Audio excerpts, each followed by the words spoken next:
और अब हम जिस खबर का विश्लेषण करेंगे वो आपके पूरे परिवार की सेहत से जुड़ी हुई खबर है। आपको जानकर हैरानी होगी कि आपके भोजन की थाली में से जरूरी पोषक तत्व गायब होते जा रहे हैं। यानी आप जो खाना खा रहे हैं उससे आपका पेट तो भर सकता है लेकिन पोषण नहीं हो सकता। नेशनल इंस्टीट्यूट ऑफ न्यूट्रिशन ने इसी वर्ष एक फूड कॉम्पोजिशन टेबल तैयार किया है, जिसके आधार पर इंडियन डायटिक एसोसिएशन यानी आईडीए ने भारतीय थाली से जुड़ा एक रिसर्च किया। इस रिसर्च के मुताबिक पिछले 30 वर्षों से भारतीय भोजन की ताकत और उसके पोषक तत्व लगातार कम हो रहे हैं। आपने अक्सर बड़े बुजुर्गों को ये कहते हुए सुना होगा कि पुराने जमाने में भोजन की बात ही कुछ और हुआ करती थी। हर चीज शुद्ध होती थी और आपका खाना शरीर को लगता था। बड़े बुजुर्गों की ये बात अब सच साबित हो रही है। आईडीए का रिसर्च इस बात को भी साबित करता है कि 30 वर्ष पहले खाने में शुद्धता की गारंटी आज के मुकाबले कहीं ज्यादा थी। आईडीए के मुताबिक गेहूं में 9% कार्बोहाइड्रेट कम हो चुका है। इसके अलावा बाजरे में 8.5% कार्बोहाइड्रेट कम पाया गया है। पिछले 30 वर्षों में मूंग की दाल में आयरन कंटेंट 6.12% कम हो गया है, जबकि मसूर की दाल में प्रोटीन 10% कम पाया गया। प्रोटीन हमारे शरीर के लिए बहुत जरूरी पोषक तत्व है और इसकी कमी से कई तरह की बीमारियां होती हैं। आटे और दाल के बाद सबसे ज्यादा इस्तेमाल होने वाली सब्जियों को भी चेक कर लीजिए।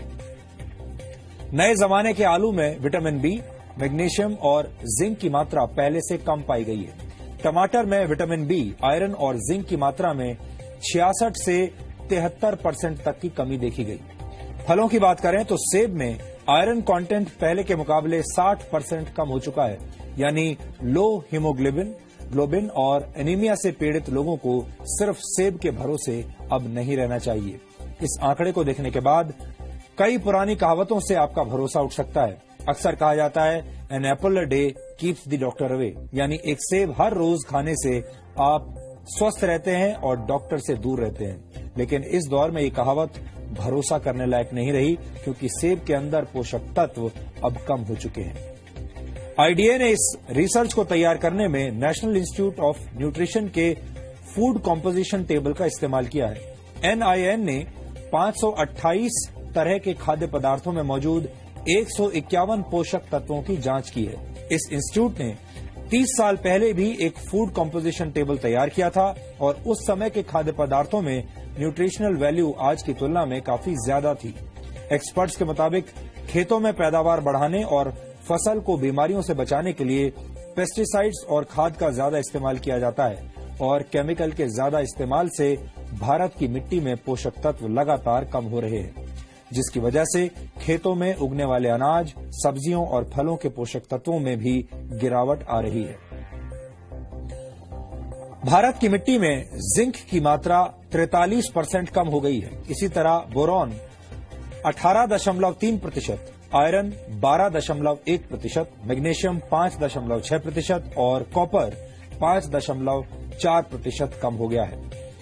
जाहिर है, जब फसल को पैदा करने वाले खेतों में ही पोषक तत्व कम होंगे तो खाने पीने की चीजों में न्यूट्रिशनल वैल्यू भी कम मिलेगी। इस रिसर्च के मुताबिक ऐसे अनाज, फल और सब्जियां खाने की वजह से आपकी सेहत पर अब फर्क पड़ रहा है, असर पड़ रहा है। आपका शरीर कमजोर बुनियाद वाली उस इमारत की तरह है जिसमें हमेशा रोगों की आशंका बनी रहती है। भारत एक उभरती हुई आर्थिक शक्ति है। भारत दुनिया का सबसे युवा देश है। एनएसएसओ के मुताबिक भारत की कुल जनसंख्या में 47 करोड़ से भी ज्यादा लोग कामकाजी हैं, लेकिन भारत धीरे धीरे बीमार और थके हुए लोगों का देश बनता जा रहा है। दिसंबर 2015 में आई द लैंसेट की एक रिपोर्ट के मुताबिक सेहत के मामले में 5 ब्रिक्स देशों में भारत सबसे नीचे है। ब्रिक्स देशों में भारत के अलावा ब्राजील, रशिया, चीन और साउथ अफ्रीका शामिल है। 2013 में पूरी दुनिया में बीमार लोगों की कुल संख्या में से 20% भारतीय थे। भारत में इस वक्त 7 करोड़ लोग डायबिटीज के शिकार हैं और डायबिटीज के मरीजों की संख्या के मामले में भारत चीन के बाद दूसरे नंबर पर है। वर्ल्ड कांग्रेस ऑफ कार्डियोलॉजी के मुताबिक सन 2020 तक भारत में होने वाली 40% मौतें दिल से संबंधित बीमारियों की वजह से होंगी। भारत में हर 10 में से एक व्यक्ति किडनी की बीमारी से पीड़ित है और ज्यादातर लोगों को इसका पता तब चलता है जब उनकी किडनी 60% तक बेकार हो चुकी होती है। ये सारी बातें सुनकर आप चिंतित जरूर हो रहे होंगे। आप सोच रहे होंगे कि एक तरफ भारत के लोग बीमार हो रहे हैं और दूसरी तरफ हमारे भोजन के अंदर मौजूद पोषक तत्व भी कम हो रहे हैं। ये एक तरह से दोहरी मार है। लेकिन इस विषय पर हमारा आज का वीडियो विश्लेषण देखने के बाद आपको थोड़ा लाभ जरूर मिलेगा और आप ये समझ जाएंगे कि मौजूदा दौर में शरीर में पोषक तत्वों की कमी को कैसे पूरा किया जा सकता है। ये देखिए दोस्त, अपने पास आ चुका है यूटेक के तरफ से जूसों का राजा मिक्स वेरी जूस। हमने शॉपिंग किए थे, एक नहीं डबल शॉपिंग किए थे, मजा आ गया दोस्त। काफी डिमांड पे डिमांड हो रहा है हमारे पड़ोस में और काफी लाभ भी मिल रहा है। पेट के हर रोग के लिए काफी लाभदायक प्रोडक्ट है अपना मिक्स वेरी जूस। जूसों का राजा यूटेक ब्रांड का मिक्स वेरी का बात ही कुछ अलग है और स्वस्थ तंदुरुस्त रहने के लिए दोस्त हर लोगों को पीना चाहिए मिक्स वेरी यूटेक।